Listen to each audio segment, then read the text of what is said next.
People that are going to make it in the future, the people that are making it today, let me share something with you. History is being read, but it's also being written by people with imagination. How many of you know that if you had your life to live over again, you could do more than what you've done thus far? Raise your hands, please. Now, that proves a point, that what we do and what we accomplish in life is only a tip of the iceberg of what's possible for us. So I want you to think about some goals that you'd like to achieve, and I'd like for you to, let's say, break them up in 3 categories. Number 1, I want you to think about some personal goal you'd like to achieve. And I'd like for you to think about some career goal, some business goal that you'd like to achieve. And I want you to think about some social contribution, some impact you'd like to make with your life. It was Horace Mann who said, we should be ashamed to die until we've made some major contribution to humankind. I believe we live in the greatest country in the world that gives us an opportunity to leave our mark, to make a statement with our lives. And as you think about these goals, whatever those goals are, I want you to dramatically increase those goals. And I want to warn you, I don't want you to think about how you're going to do it.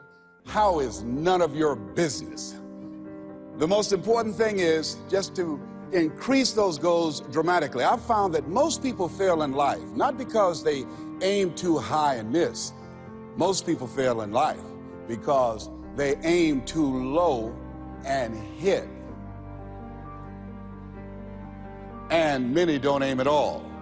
So raise the bar on yourself and don't ask how you're going to do it. I'll never forget when I decided that I wanted to become a motivational speaker. I saw the late Dr. Norman Vincent Peale, and my heart said, I can do that.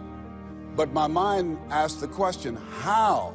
And for over 14 years, I would go see Zig Ziglar and Dr. Norman Vincent Peale and Jim Rohn and different speakers, and I would be in the audience, and my heart would pounce and say, you can do that, Les. And then when I would leave, I would be going to the parking lot, and my mind said, how are you going to do it? And I spent so many years trying to figure out how. I wasted 14 years. How many of you ever procrastinated? Raise your hands, please. Yeah, see, so as you begin to think about your goals, the most important thing is, and write this down, commit yourself. See, once you commit yourself, the how will come, the way will come. Once you commit yourself, you will then figure it out. And if you're going in the wrong direction, all you have to do is turn around and go in the other direction. You will figure it out. You want to begin to just challenge yourself. You want to stretch yourself because you really don't know what you can't do. I'll never forget the first day that I met Mr. Washington. I was born in a poor section of Miami, Florida called Liberty City. I was born in an abandoned building on a floor with a twin brother. And when we were 6 weeks of age, we were adopted. And when I was in the 5th grade, I was identified as EMR, labeled educable, mentally retarded, put back from the 5th grade into the 4th grade. And I failed again when I was in the 8th grade. I don't have any college education, but because of my mother, and I feel like Abraham Lincoln, who said, all that I am and all that I ever hope to be, I owe to my mother. I saw a sign once that said that God took me from my biological mother's womb and placed me in the heart of my adopted mother. So my first major goal was to buy my mother a home, to take care of my mother. And I did that, took care of her until she passed at 88. But I'll never forget when I met Mr. Washington. I was in a class waiting on another student, and he came in and he said, young man, go to the board and work this problem out for us. I said, oh, sir, I can't do that. He said, why? I said, I'm not one of your students. He said, look at me. I said, yes, sir. Go to the board and work the problem out anyhow. I said, sir, I can't do what you're asking me to do. He said, why? Sir, because I'm educable, mentally retarded, sir. And as the students erupted in laughter, he came from behind his desk, he looked at me and he said, don't you ever say that again. Someone's opinion of you does not have to become your reality. And that was a turning point in my life. On one hand, I was humiliated. But on the other hand, I was liberated. Because he looked at me with the eyes of Goethe, who said, look at a man the way that he is. He only becomes worse. But look at him as if he were what he could be. Then he becomes what he should be. And so Mr. Washington, he challenged me. And I want to challenge you right now about raising your goals. And I want you to shake someone's hand on your right and left, look them in the eyes and say, stretch yourself. Yeah, see, I think that you really have to stretch yourself to discover your stuff. I think that we have to really begin to experiment with life. And I said that you have something special. I didn't say that just to be kind and courteous. You do. See, I think that there are not many people that come to seminars or workshops or will watch a program of this nature. Why? I just think that most people are just satisfied to where they are. I'm reminded of a man one day. He was walking down the street and he passed his porch where some people were on the porch talking, and there was a dog moaning and groaning. And he was curious why the dog was moaning and groaning. And he went back and he said, excuse me, he asked the owner, why is the dog moaning and groaning? The guy said, because he's laying on a nail. He said, well, why won't he get off? He said, it's not hurting bad enough for him to get off. Just hurting bad enough to moan and groan. How many of you know people who should be here? Raise your hands, please. How many of you know people, all they do is moan and groan? Moan and groan. I'm not making enough money. Moan and groan. I'm unhappy with my job. 87% of people go to jobs that they hate. And in addition to that, you know, as we know that we have the dubious distinction in this country that on Monday morning, the heart attack rate increases over 35%. On Monday morning between 6 o'clock and 9, people going to jobs that they hate. The heart said, didn't I tell you I didn't want to go? And attack them. Some of you don't want to go to work next Monday. So the thing is this. So you want to find out what resonates with you. What is it you really want to do? You want to experiment with life and find out what fits for you. You have something special. You have greatness within you. You have the ability to do more than you can ever begin to imagine. See, I believe that anybody through observation and practice can perform at the level of excellence. But when you're pursuing your greatness, and this is worth writing down, you don't know what your limits are, and you act like you don't have any. So I say to you, you have something special. You have greatness within you. And I want to make 4 things clear. Number 1, everything that I'm going to say, you already know it. If what I share, the message that I'm going to express right now and share with you, if it wasn't a part of who you are already, you wouldn't be in the audience. That's number 1. That's very important. It's already in you. I'm going to only confirm and validate that which is a part of you anyhow. The second thing is, everything I'm going to say to you, you've heard it before from people with college degrees and credentials I can't hold a candle to. It's common sense, but not common practice. Third thing is, I don't want you to agree with me, and I don't want you to believe me. I just want you to be open to some things right now. I want you to think beyond that which is commonly allowed. And I'm going to tell you what I'm up to. I want you to think about your goals, and I want to tell you what I'm going to do right now. My whole goal is to get past your mind. That's my whole challenge, and there's nothing you can do about it. I'm going to do that. See, your assignment was to show up. My assignment is to get past your mind and get into your heart. I want you to think about the goals that you want to achieve, and I really want to challenge you to make up your mind that you're going to make that happen for yourself. And I hope that it's some goal that really resonates with who you are. When I was a little boy, my goal was to just buy groceries for our family. My mother worked on Miami Beach. She was a domestic worker. And my goal was to really be able to go to the grocery store and purchase groceries ourselves. The families knew that my mother had adopted 7 children. And so they said, Mamie, whatever food is left over after we eat, you can take that home to the children. They were very kind, very, very considerate people. My mother, who when she worked on Miami Beach, the people were very kind. I was appreciative of their generosity. But as a little boy, I said, Mama, one day, when I become a big boy, I'm going to be able to provide groceries for us. My goal as a little boy was to buy clothes for my brothers and sisters. We wore the hand-me-down clothes of the children that Mama babysat for when she went over in Miami Beach. And if the clothes were too small, she would let them out. And if they were too large, Mama could sew and take them up. And I'll never forget David Sadursky. His father was very wealthy. Mama worked for him, but David was my buddy. And so his father gave him 2 gifts for his birthday. Gave him a brand new boat, but he also gave him some motivational tapes. Earl Nightingale, I'll never forget. So he said, David, man, let me tell you something. When I die, you're going to get everything. I want you to listen to these tapes. And when his father left the room, David threw those tapes in the wastebasket. I said, David, can I have those tapes? He said, yes. I said, man, your father said, if you listen to these, you could get more and do more than what he's done. He said, hey, look, I don't get everything anyhow. Go ahead, take them. I told my children, I'm not leaving them anything. You know, if I had a quarter and thought I was going to die, I'll swallow it.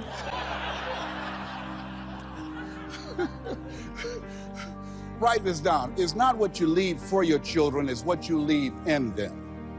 Not what you leave for them, what you leave in them. No, absolutely not. I'll tell you something else happened. I'll never forget. Mama came home one day and said, Leslie, David sent you a new pair of shoes his father got for him. I said, oh, Mama, thank you so much. I can't wear David's shoes. I said, why? Well, you tell my buddy that, you know, I wear size 9.5. He wears size 9. She said, boy, shut up, sit down, and put those shoes on. She said, Marianne, go get some Vaseline. And she came in there, and my sister started rubbing the Vaseline on my feet. And she said, run some water in the bathtub. And she's now go in there and put your feet in those shoes and don't mash the heel down. I said, Mama, shut up, boy, don't mash the heel down. And then she had me to get in the bathtub. I said, Mama, these shoes hurt. She said, get in there and walk around in the water. And I'm walking around the bathtub. Then she tried to distract me. I knew what she was doing. How'd you do at school today? I did good. Did you get in any fights? No, ma'am. You know you fought somebody. Well, I only hit 3 people today. and then after a while, she said, how you doing? I said, well, they hurt. Do they hurt as bad as they were before? No, ma'am, they feel a little bit better. Keep on walking, keep on walking. And then after a while, when the leather soaked up the water, the leather began to stretch to a perfect 9.5. You think Fortune 500 companies started talking about doing more with less? My mother's been doing that for a long time. It's amazing what you can do. But who would have thought, anybody looking in on this kid and these 7 children, who would have thought? And I look at you, I say, you have greatness within you. You have the ability to do more than you can ever begin to imagine. No one could have convinced me that I would be doing what I'm doing right now. You know, the easiest thing I do every year is go into a sales organization and dramatically increase their sales, or go into a prison and enable prisoners to see themselves differently and teach them the methods and techniques of how to plug into the system, or motivate young people to begin to see how they can have a vision of themselves in the future and fit. That's the easiest thing I do, or train a speaker to help them to leverage their experience as a speaker and say, look, speaking is a projection of who you are, not who you think you ought to be, and come with power from a platform. That's the easiest thing I've ever done. Let me share with you the most difficult thing I've ever done. The most difficult thing I've ever done was to believe that I can do what I'm now doing. No one could have convinced me, just given my circumstances. I earn millions of dollars every year. No one could have convinced me. If both my parents came up here right now, I would not know either one. No one could have convinced me, being labeled educable, mental retarded, born in an abandoned building on the floor in Liberty City, poor section of Miami, Florida, failing twice in school, no college training, never worked for a major corporation. I did not know I can do what I'm doing right now. I'll never forget Mike Williams, my mentor. I think a lot of people fail in life because of the fact that they need some mentoring, they need some coaching. Repeat out to me, please. You need some coaching. Yeah, see, you can't see the picture when you're in the frame.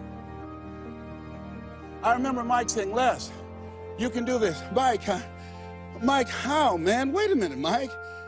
How much am I going to be able to charge, Mike? Les, you could start out at $1,000 an hour. Mike, I don't make that working for 2 weeks. Come on, Mike. Man, I appreciate your belief in me, Mike. Look, Mike, I work for the Miami Sanitation Department, man. I've been a garbage collector. I've done door-to-door sales. That was great, and I'm here as a disc jockey. That's good, Mike, but Mike, I don't think I can do that. Les, you can. But Mike, I don't have any credentials. I've never written any book, anything, man. I'm not rich. How can I teach somebody to do something I've never done? But Les, why don't you just test yourself? Why don't you stretch, Les? Come on, man. Mike, I don't know And here's something I realized, write this out. Sometimes you have to believe in somebody's belief in you until your belief kicks in. I respect Mike Williams. Here, this young man, he saw something in me that I didn't see it in strong analytical mind, and I looked at him. I always respected his thinking, and he looked at me and he made me feel special, and I said, okay, Mike. And I just kept holding on to what Mike said to me. I just kept holding on to what Mr. Washington said to me. I kept holding on to my mother saying, you're special, Leslie, when they said you're educable, mentally retarded. Mama didn't know what that meant. She only had a third-grade education. So she said, he'll be all right, honey. A hard head make a soft behind. He'll be fine. But she said, you're special, baby. You are special. And they kept saying that over and over again. Faith comes by hearing and hearing and hearing. And so here's what I want you to do. Let us say together, as you think about your goals and your dream, let us say together, it's possible. Together, please. Say it like you mean it. Thank you. Write that down. See, most people never achieve their goals because most people suffer from possibility blindness.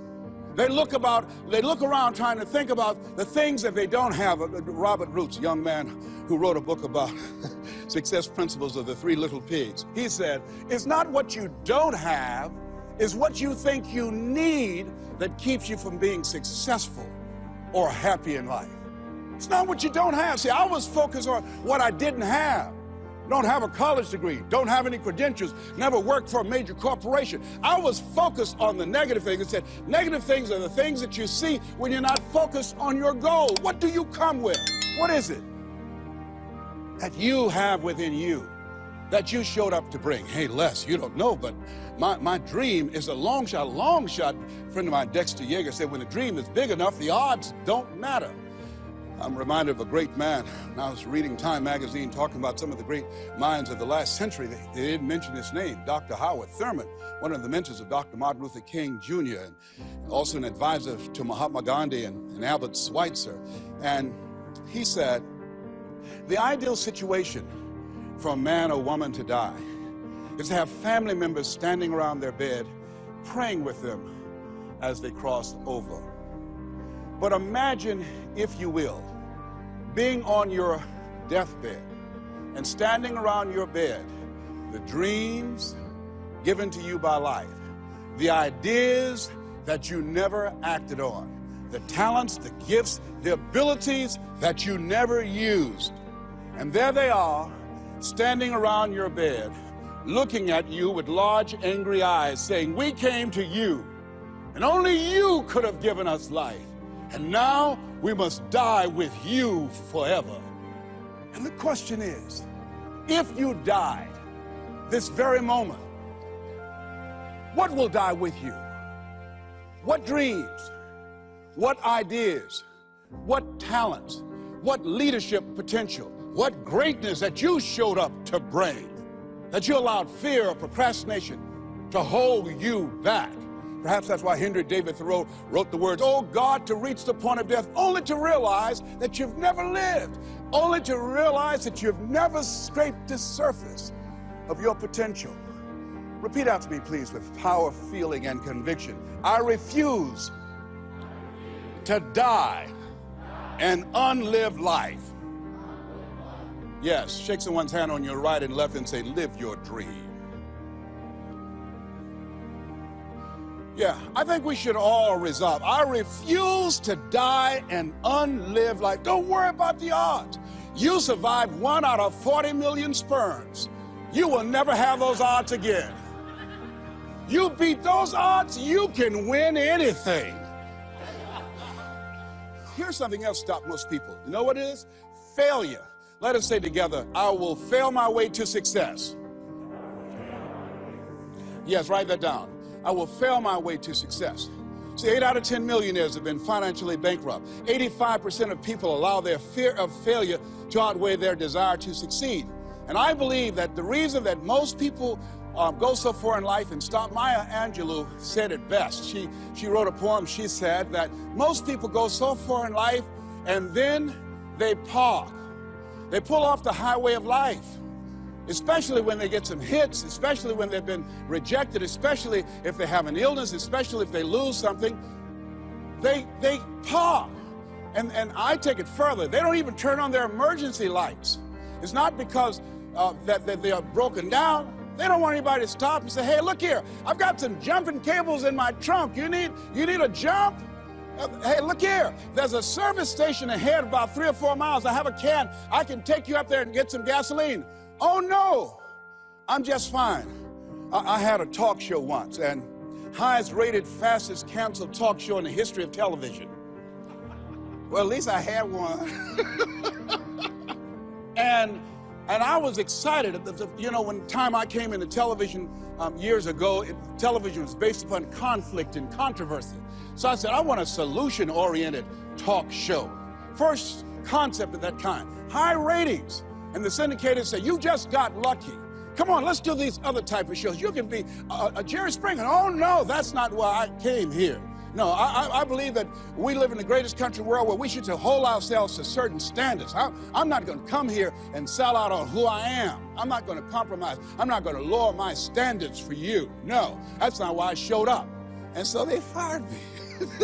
Security walked him out. I said, I can walk by myself. But let me tell you what happened.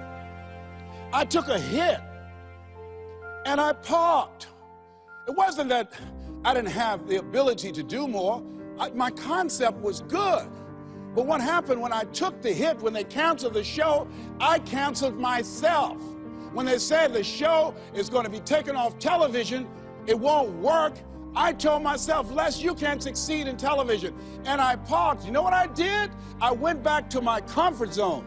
As a motivational speaker, at least I'm doing better than most people. That's nothing to compare yourself to worse that other people are doing and then make yourself feel better. No, I parked. I didn't have my emergency lights on. I didn't want to show up on the radar. I parked. You know how long I parked? I parked for 10 years. Do you hear me? Now, unlike Regis Philbin, when his shows were canceled, he kept going, he kept going, he kept going, and he got other shows. I bet you somebody gave him a push. Somebody said, hey, you need a lift. I didn't even make that an option for me. I got off the highway, I went back to my comfort zone, and I parked. The show failed, and I identified myself as a failure. And guess something happened. One day, just flipping the channels, looking at PBS, and saw Wayne Dyer, my friend Wayne Dyer. And I said, Wayne, we're both in our 60s. Wayne is still doing it. Wow, the little hair he has, it's gray, he's still there. I said, hey, I've got some more stuff in me. I've got another PBS special in me. I've got some other ideas. You know, Oprah and Phil, they're doing my stuff. Maybe I need to come back out here. And I went back and started calling PBS and different people. They said, Les, what happened to you? I said, well, I didn't know whether or not anybody would be interested in me because the show was canceled. No, you had some good ideas. And when they said, yeah, we'd love to do a show with you, I said, you would? They said, yes. And when I went into the studio and people that worked with 10 years ago, they were still there. And I said, you guys, you know, do you guys still have it? They said, we have it. Do you have it? I said, I think so. And I did the show, and I wasn't as good as I was 10 years ago because I was off the highway. I'd gotten off the highway of life. I'd been parked for so long. It's taking me some time to get my strength back, to find my power, to get my confidence back. But at least I'm back out there in the game, determined to dry empty.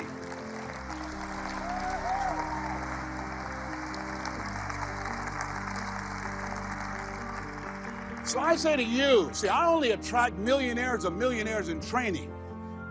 Just gonna get that in a minute. You have something special. You have greatness within you. And the only reason you're here, you are my assignment. You can feel me. Some of you feel me right here in your heart of hearts. And my goal is to get past your mind and into your heart. So it's necessary that you have the mindset that I can do this. You've got to begin to believe and to fortify that belief and feed that belief by listening to tapes, going to seminars and workshops, by challenging yourself, by stretching yourself. It was Osborne who said, unless you attempt to do something beyond that which you've already mastered, you will never grow. And as you begin to challenge yourself, you'll discover some things about yourself that you don't know right now. The other thing is you begin to look at yourself, look at your dreams, and begin to experiment and stepping into your greatness. One of the things that's very important, whatever goals and dreams that you have, repeat after me, please. Make your move before you're ready.